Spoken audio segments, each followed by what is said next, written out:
The Double RT Boxing Show, folks. I'm your host, Mr.A, and let's talk some featherweights right here. Now, man, I should have just stuck with my guns on this prediction. The Rojas and Zoo. In that prediction, the only thing I told you guys, I'm gonna pick Rojas by split decision. I was not too confident, like, because I said it. I think Zoo's gonna show up. The only thing I doubted him was his power. I didn't think he had enough power to keep Rojas off him. He didn't, but the work rate was just phenomenal. The phenomenal work rate. He was able to put at moments he was able to put Rojas on the back foot. That's it. Both those guys didn't show defense. They both kept their heads right in the middle. They both got hit a lot. Tremendous. I had to fight. I did have to fight pretty lopsided.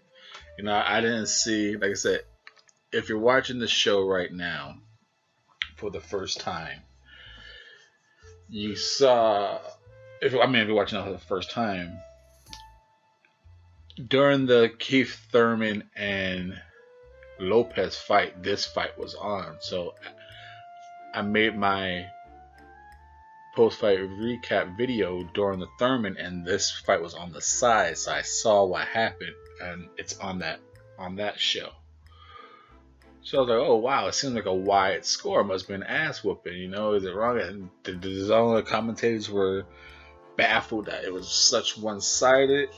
I had it 118-109. You know, as like I said, boxing could be very misleading when you hear a score like that, 118-109. Because Rojas was fighting his ass off, but the way boxing is a point system. Points add up, you know. Just because you lost 5 rounds in a row doesn't mean you weren't competitive, you know. Rojas was competitive in every fucking round. It's just, to me, Zoo put together more out of 3 minutes. He'll maybe put together a minute and 40 seconds of good action or nice action, while Rojas will put together maybe 40 seconds of nice action. Then you got like 30 seconds of equal action. You know, I never felt there was except for round 6 and 9. I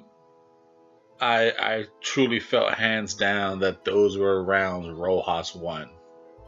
Those were the rounds, like I said, in those rounds, Zoo was competitive. Just he didn't do as much as, and don't want to say as much.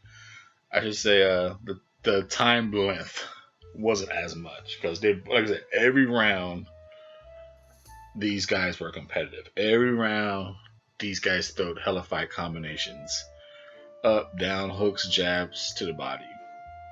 And you could say Zoo definitely fired off better combinations. Like I said in the breakdown prediction, I think Zoo had the better footwork, the better hand speed, the boxing. I said it all. Like that.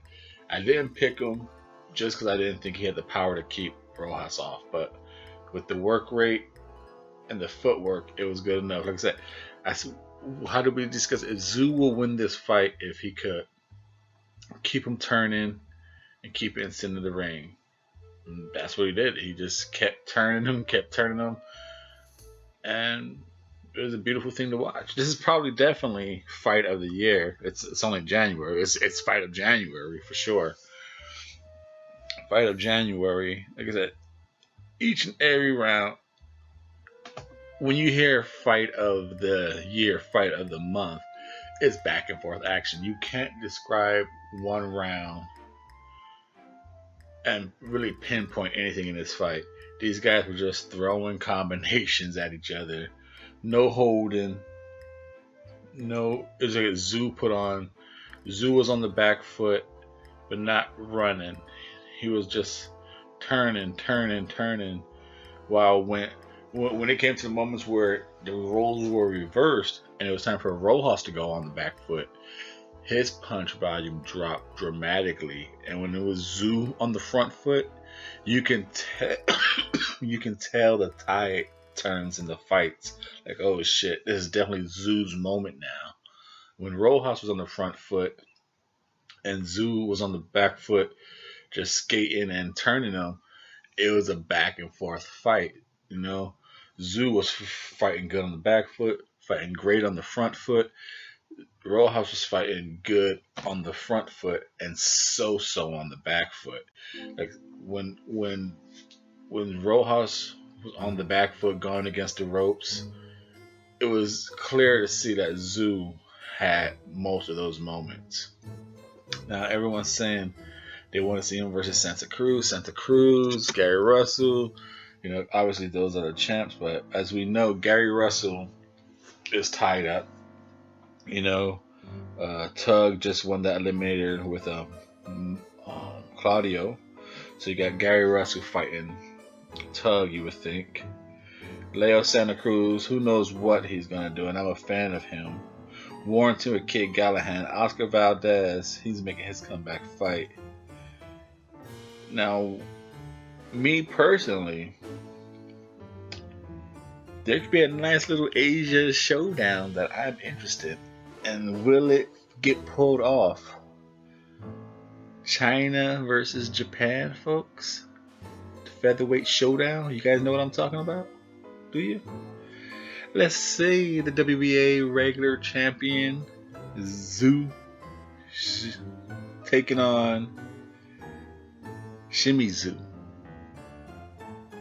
China and Japan. You got the number 3 IBF, Satoshi Shimizu, taking on Shanzu. That would be a hell of a fight. They both tall, they're both lanky.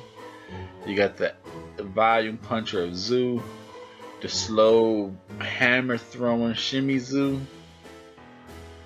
We gotta see that fight. You know, I know everyone's talking about the big names, but that's a big fight over in Asia. Zoo versus Shimizu, right here on the WRT Boxing Show. By the end of 2019, I hope I see that. And I know Asian boxing, they make fights. They don't play the weight game and try and build it up. So I got a good chance that fight might happen before the end of the year. The WRT Boxing Show. I'm your host, Mr.A. 118-109. Zhu Shan defeating Rojas for the regular WBA featherweight title. 118-109. Very competitive fight. Just gotta give the points to somebody. I gave him the Zhu Shan featherweight champion, WBA regular champion. Thank you for tuning in.